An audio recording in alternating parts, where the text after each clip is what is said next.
सत्राजिताशी शापित आळ घालता म्हणून या गोपाल कृष्ण भगवान की जय. असो ग्रंथकर्ते श्रीधर स्वामी या हरिविजय ग्रंथाची कथा सांगत असताना सांगू लागले, ज्यावेळेस भगवंतावर सैमंतक मणी घेतला किंवा त्या आळा घातला, त्यावेळेस त्या असणाऱ्या द्वारकेमधल्या लोकांनी त्या सत्राजिताला शापलं, त्याला निंदा केली, तो देवावर आळ घातलास म्हणून. अशा प्रकारची सुंदर कथा ग्रंथकर्ते सांगू लागलेले. रुक्मिणी होनी व्रतस्थ देवीचे आराधन नित्य करीत, क्षेमे यावा द्वारकानाथ याची स्वार्थ करून या. अहो त्यावेळेस जी असणारी रुक्मिणी माता होती, ही रुक्मिणी माता त्या भगवान श्रीकृष्ण सैमंतक मणी आणण्यासाठी किंवा त्याचा शोध घेण्यासाठी बाहेर गेले होते. मग आपले पती बाहेर गेलेत आणि त्याच्यासाठी ते सुखरूप घरी यावात म्हणून रुक्मिणी माता भगवंत सुखरूप घरी यावात म्हणून देवीचं व्रत करू लागलेले आहेत. आणि त्यावेळेस काय कथा घडली ते ग्रंथकर्ते सांगू लागलेले. आसो इकडे विवरात प्रवेशला कमलभवतात, कृष्ण प्रभेने विवर उदळत अंधार तेथे कैचा हो. अहो ज्या वेळेस भगवंत त्या सैमंतक मण्याचा शोध घेत एका गुहेमध्ये गेले होते, त्यावेळेस ती गुहा फार जुनाट गुहा होती आणि त्या गुहेमध्ये पूर्ण गडद अंधार पडलेला होता. पण त्या गुहेत अंधार पडलेला होता, पण ज्या ठिकाणी या असण्या सर्व चराचराला दृश्यमान करणारे किंवा प्रकाश देणारे असे भगवान श्रीकृष्ण ज्यावेळेस त्या गुहेमध्ये त्यांनी प्रवेश केला, त्यावेळेस त्या गुहेमध्ये लख्ख प्रकाश पडलेला आहे आणि त्या गुहेमध्ये ते जाऊ लागलेले. विवार क्रमिले गोपाळे तो वृक्षपतीचे नगर देखिले, पर्वताकार रिस बैसले महाद्वार रक्षित. ज्या वेळेस भगवान श्रीकृष्ण त्या विवरात गेले आणि विवर भरपूर असं लांब गेल्याच्या नंतर त्या विवरामध्ये ज्यावेळेस भगवंतांनी प्रवेश केला, त्यावेळेस त्या असणाऱ्या ते गुहा ही अस्वलांचे जे राजे होते जांबुवंत, त्यांची ती गुहा होती आणि त्या गुहेमध्ये अस्वलांचं राज्य होतं. त्यांना राज्य म्हणलं की आता आपण जसे गावामध्ये सगळे माणसं राहतो तसं त्या गुहेमध्ये जिकडं बघावं तिकडं सगळे अस्वल होते. मग कसले अस्वल होते? एक अस्वल पर्वताच्या आकारासारखं, असे दैदिप्य महान मोठे अस्वल त्या ठिकाणी भगवंतांनी बघितलेले. हाती धरोणी जपमाळ अवघे राम उपासक निर्मळ, रामस्मरण सदा काळ करीती नेत्र लावून या. ज्या वेळेस त्या गुहेमध्ये भगवंतांनी प्रवेश केला, मोठे अस्वल बघितले, पण त्या अस्वल काय करीत होते? हातामध्ये जपमाळ घेतलेली होती आणि प्रभू रामचंद्राचं नामस्मरण करीत किंवा हातामधल्या जपमाळनं राम राम राम राम राम करीत बसलेले होते.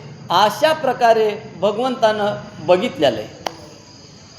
नगरा भोवती मार्ग जपोवळी, त्याही वरी लिहिल्या राम नामावळी, आसो तो नाटकी वनमाळी गुप्त रूपे आत गेला.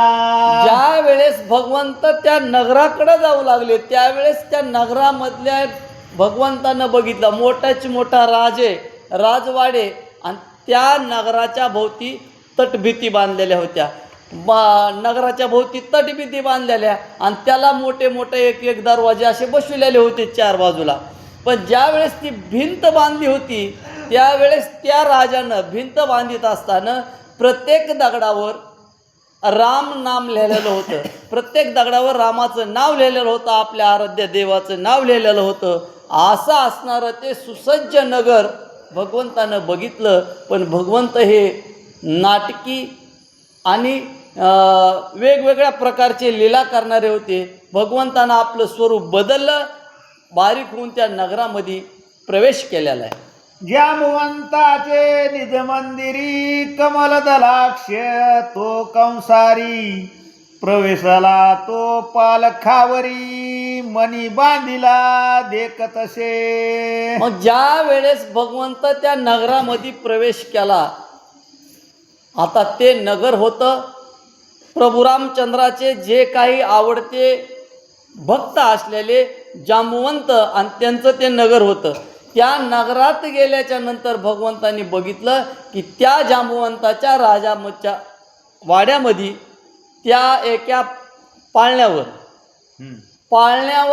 आपल्याकडं चांदवे बसवितेत, आणि त्या चांदवे जसे बाळाला खेळण्यासाठी बसवितेत, तसं त्या जांबुवंताच्या घरी पाळण्यामधल्या त्या चांदव्याला तो सैमंतक मणी बांधलेला होता, आणि तो भगवंतानं बघितलेला आहे. तव त्या जामवंताच्या अंगना दृष्टी देखती जगनमोहना म्हणती याच्या सुंदरपणा मदन उना वाटतसे. अहो, ज्या वेळेस भगवंत त्या जांबुवंताच्या मंदिराच्या समोर गेले, घराच्या समोर गेले, त्यावेळेस त्या अंगणामध्ये भगवंताची सावळी सुंदर अशी स्वरूपवान मूर्ती त्या जांबुवंताच्या पत्न्या होत्या, त्या पत्न्यांनी बघितली, आणि बघितल्याच्या नंतर प्रत्येकाच्या मनाला मोहून टाकणारा तो भगवंत, आणि त्या भगवंताच्या स्वरूपानं त्या जांबुवंताच्या पत्न्यांनी मोहिलं, आणि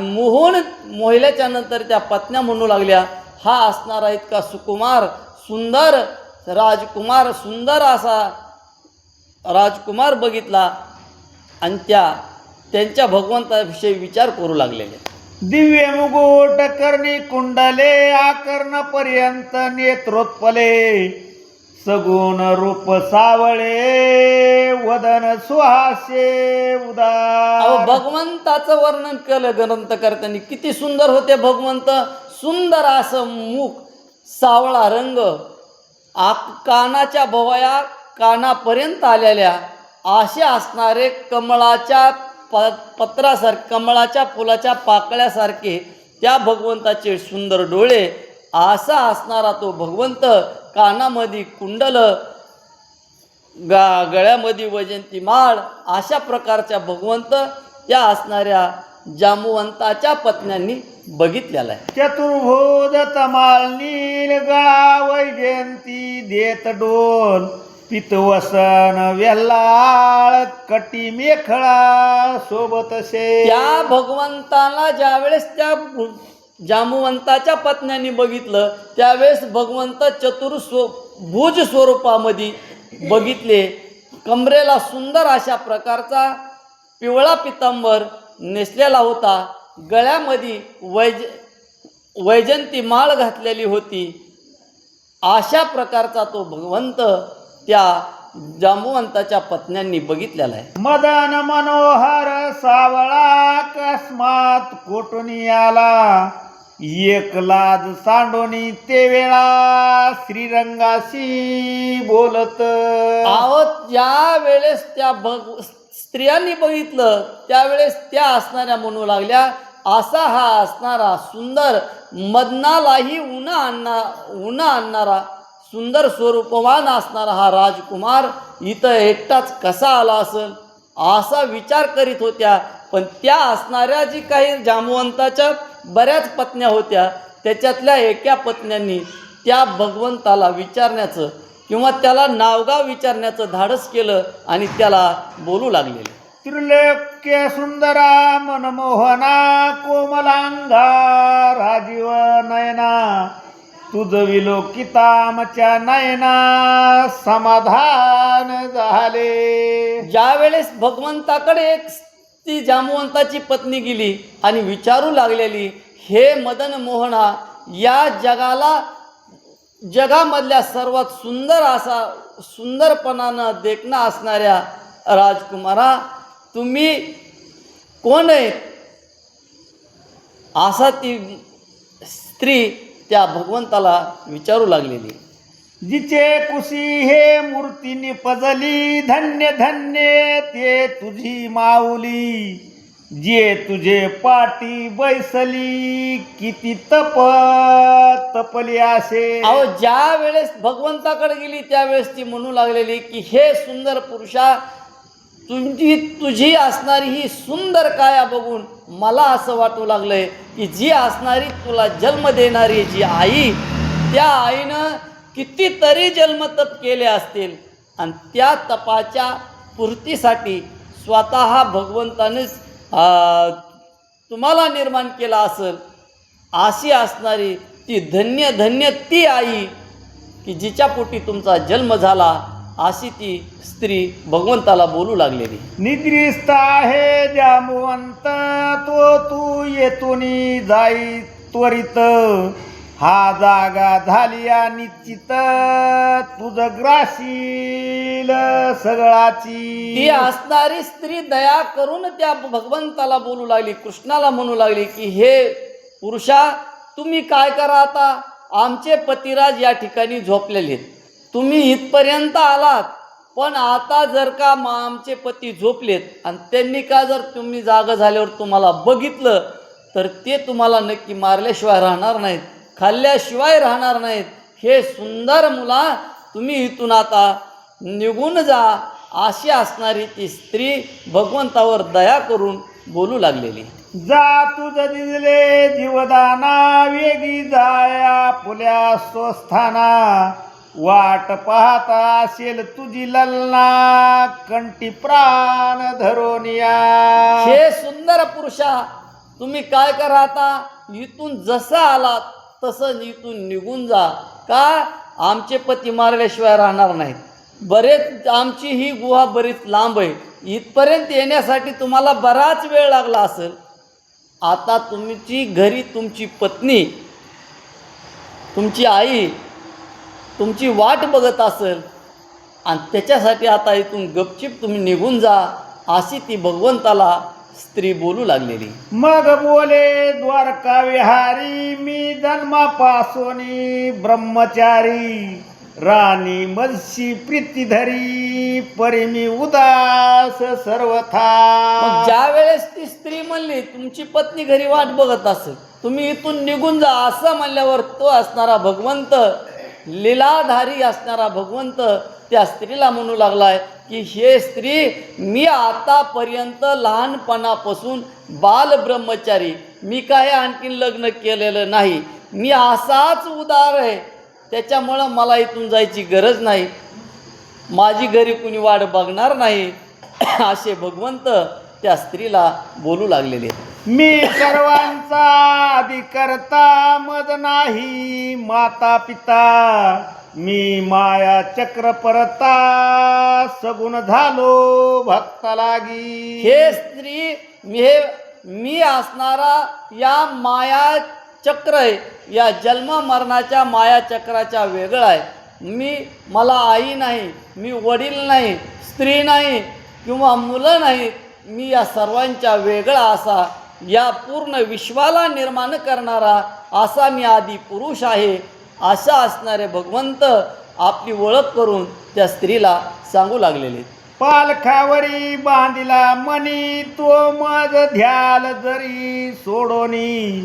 तरी मी उगाची जाईन येतोनी, न करी करणी परी. अहो या असणाऱ्या तुमचा जो मला हे पाळणा आहे आणि या पाळण्याला जे चांदवा आहे, त्या चांदव्याला एक जो मणी बांधलेला आहे ना, तो मणी मला पाहिजे. जर तुम्ही तेवढा मला मणी दिला तर मी तो मणी घेऊन आलो तसं इथून निघून जाईन, आणि मणी दिला तर पुन्हा दिल्यावर मी इथून निघून जाईल, आणि त्या मग पुन्हा मला दुसरं काही करायची गरज, खटपट करायची गरज लागणार नाही, मी माझा निघून जाईन. असे असणारे भगवंत त्या स्त्रीला बोलू लागलेले. मग म्हणती रे चतुरा, ह्या गोष्टी तोवरीच सुकुमारा. जो चेवना ह्याला महावीरा, जांबवंताशी जानपा. मग ज्या वेळेस भगवंतानं त्या स्त्रीला मणी मागितला त्यावेळेस ती स्त्री म्हणली, हे सुकुमारा, तू काय कर आता, इथं जी आमच्या देखत आमच्याजवळ मनी मागितलास काय हरकत नाही, पण जर का आमचे पतिराज उठले तर ते तुला मारल्याशिवाय राहणार नाहीत. मग त्याच्यासाठी पतिराज आमचे उठण्याच्या अगोदर तू इथून निघून जा, आता काय तू मनी मागू नको. आणि अशी ती स्त्री बोलू लागलेली.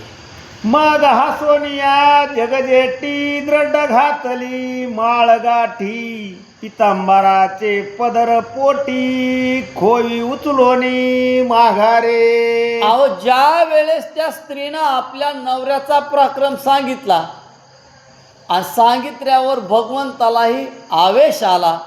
आणि आवेश आल्यावर मग भगवंत म्हणले आता होऊ द्या तर होऊ द्या. भगवंतानं लगेच आपला आच्या कोच्या पितांबराचा खवला आणि खवून भगवंतानं मोठ्यानं हाबूक ठोकायला सुरुवात केलेली. मग बोले भुजा पिटून याचा बळगर्व सर्व हरीन, मनोनी वाकी सहित चरण धरणीवरी आपटिले पै. अहो, ज्या वेळेस भगवंतानं आच्या कोच्या खवला आणि त्यावेळेस म्हणले आता या असणारा जो काही या स्त्रीचा पती, त्या पतीला जो काही बळाचा अभिमान झालाय, त्याला गर्व झालाय, त्याचा गर्व नाहीसा करण्याचं काम मी करील. कसा करील? भक्तांना जर गर्व झाला तर देव त्याचा गर्व नाहीसा केल्याशिवाय राहत नाही. आणि त्याचा मग त्या असणाऱ्या भक्ताचा गर्व नाहीसा करण्यासाठी भगवंतानं आच्या कोच्या खवला आणि आपल्या पायामध्ये तर पहिले ते नुपूर पैंजण बांधलेले होते. ते पैंजण बांधलेले होते ते भगवंतांना अशा आपटिले जमिनीवर की त्याचा इतका आवाज व्हावा की त्या असणाऱ्या जामवंताला, त्या भक्ताला जाग यावा. त्याच्यासाठी मोठमोठ्यानं भगवंत जमिनीवर पाय आपटू लागलेले.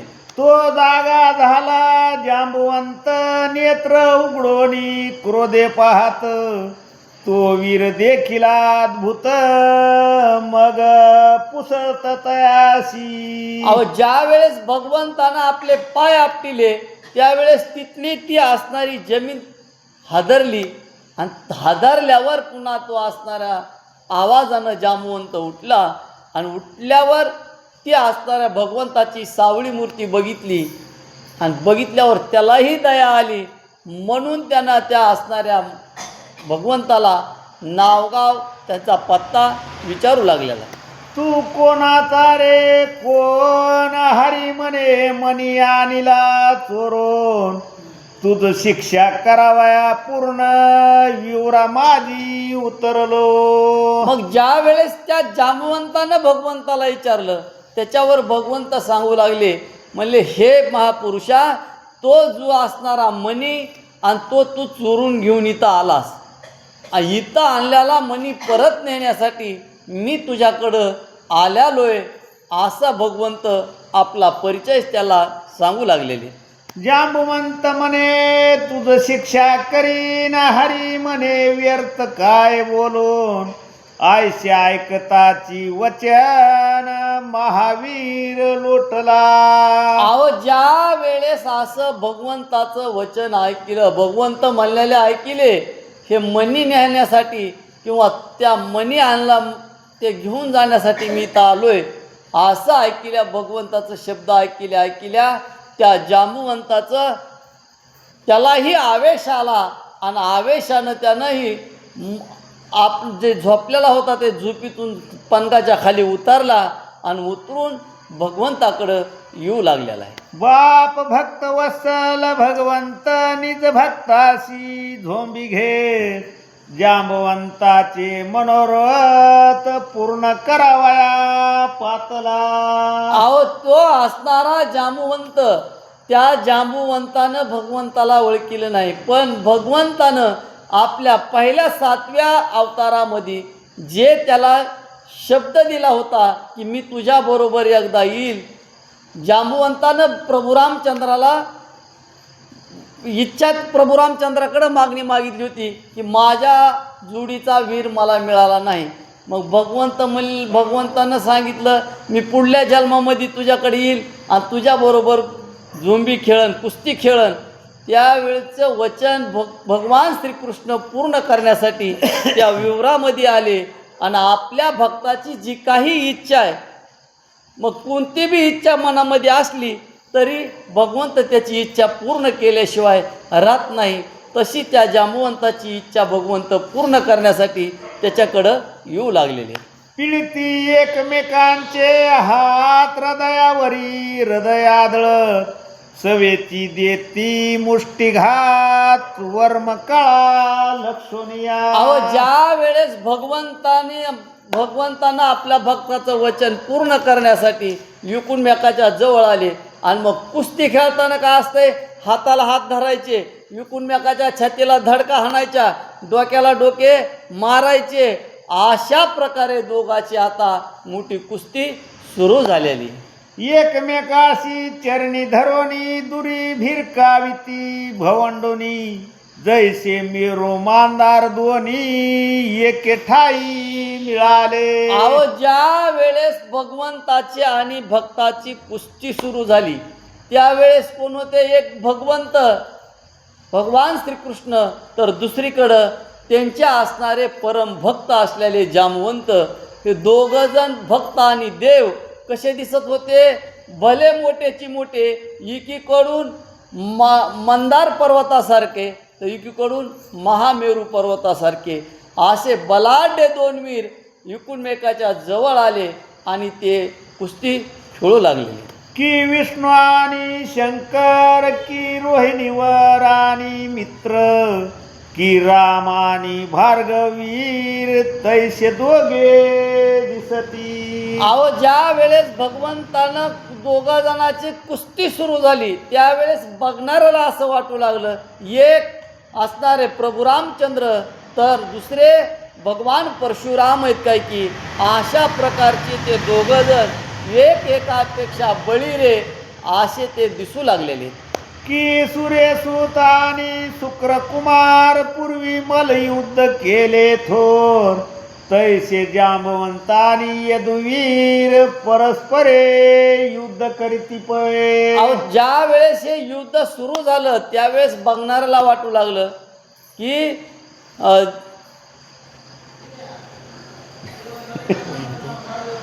सूर्यसुत आणि शक्रकुमार पाठीमागं 7व्या अवतारामध्ये जसे वाळी आणि सुग्रीव हे दोन महावीर युद्ध करीत होते त्याप्रमाणे त्या असणाऱ्या गुहेमध्ये भगवान श्रीकृष्ण आणि जांबुवंत युद्ध करू लागलेले.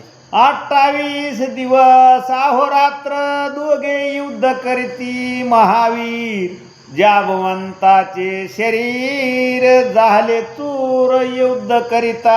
ज्या वेळेस त्या गुहेमध्ये देवाचं आणि भक्ताचं युद्ध सुरू झालं, हे युद्ध बरेच दिवस चाललं. किती दिवस चाललं? 28 दिवस चाललं. 28 दिवसापर्यंत भक्तही देवाबरोबर लढले, पण शेवटी देव ते देवच. भगवंताच्या समोर तो असणारा जांबवंत 28 दिवसाच्या नंतर घायाळ झाला आणि घायाळ झालेला आहे. सत्वहीन देह होनी मूर्छागत पडिला धरणी, कृष्णे वक्षे स्थळी बैसोनी मनी देई वेगे. अहो, ज्यावेळेस 28 दिवस युद्ध चाललं त्यावेळेस तो जांबवंत घायाळ झाला आणि भगवंताच्या पुढं घायाळ होऊन तो जमिनीवर उताना पडला. भगवंत त्याच्या छातीवर बसले आणि छातीवर बसून त्याला हात उगारला आणि हात उगारून त्याचं एका हातानं नरडं दाबून धरलं आणि म्हणले, ते असणारा आता मनी दी नाही तर तुला मारीन, असं भगवंत त्याला दम टाकून बोलू लागलेले. जांबवंत म्हणे, हा कोण वीर प्रचंड पुरुषार्थी दिसे थोर, म्हणून उघडून पाहे नेत्र विलोकित कृष्णमुख. अहो, ज्या वेळेस जांबुवंतानं खाली पडले त्यावेळेस जांबुवंतानं विचार केला, आतापर्यंत ईश्वर कृपेने प्रभू रामचंद्राच्या कृपेने मी इतका बलाढ्य आहे की मला कुणी हरविणारा वीर जन्माला नाही. मग या गुहेमध्ये येऊन मला पराजित करणारा किंवा मला घायाळ करणारा वीर कोण असल असं खाली पडल्या पडल्या विचार केला आणि त्या जांबुवंतानं त्या भगवंताचं सुंदर असं स्वरूप न्याहाळू लागलेलं आहे. तो श्वेत बिंदू थब थबले भाळा, तेने कस्तुरी मळवट भिजला, अंगीचा चंदन पुसला, तुळशी वनमाळा सुकल्या हो.